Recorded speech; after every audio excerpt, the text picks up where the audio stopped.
Imagine you're in a foreign country and you're trying to recreate your favorite childhood dish.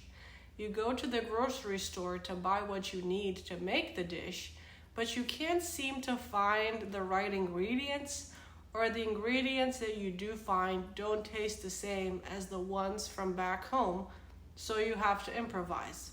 Once you get home, you start making the recipe, but quickly become frustrated because you constantly need to calculate between pounds and grams, gallons to liters, or Fahrenheit to Celsius. All of this extra mental math that you have to do leads to a sort of fatigue. Your independence takes a hit, your confidence is shot, and perhaps you become irritable because things aren't usually so difficult for you. Hey everyone, welcome back to my channel.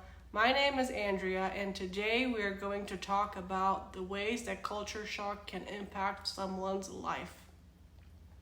Whether you're studying abroad, moving to a new country, or just curious about the experience, this video is for you. So let's get into it. Today I wanted to share how culture shock showed up in my life and the lessons that I learned from it. The first symptom that I wanted to discuss is extreme homesickness. Homesickness is more than just feeling sad because you miss your hometown. For me, it was an overwhelming sense of grief. I felt like I was mourning my old life and who I used to be. I couldn't hang out with my old friends anymore. I couldn't express myself in English the way that I did in Romanian. The way that I dealt with homesickness was by redefining what home meant for me. I ended up spending a good amount of time personalizing my dorm and establishing a new routine.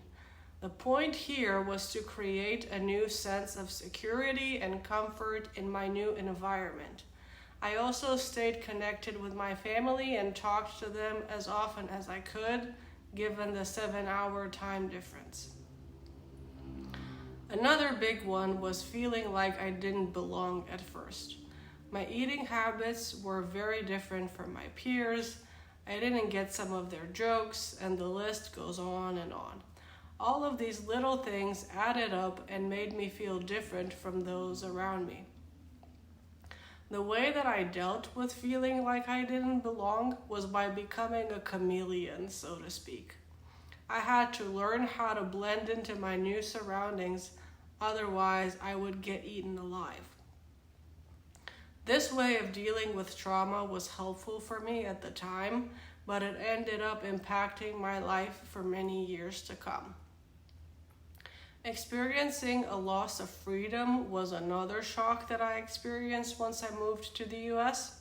Growing up in Bucharest, Romania, I was used to getting around using public transportation or just walking places. In the US, I didn't have a driver's license at first, and so I was no longer free to go wherever I pleased. I wanted to end this video by reading a small paragraph from my new book, The Immigrant Journey: How to Make the Most of Your Life in a New Country. Having a clear understanding of the symptoms of culture shock can bring peace of mind. Just the simple fact that there are clear symptoms that we can point to and discuss means that this is normal. It is a common phenomenon that happens to all of us when we move away from home. There is nothing wrong with you for feeling the way that you do. Handling culture shock at any level can be a jarring disturbance to your system, and you can navigate it much better with increased understanding. Now that you've read my story, I want to know more about yours. What was your experience with culture shock? Let me know in the comments down below. Thank you for watching, and I will see you in the next video.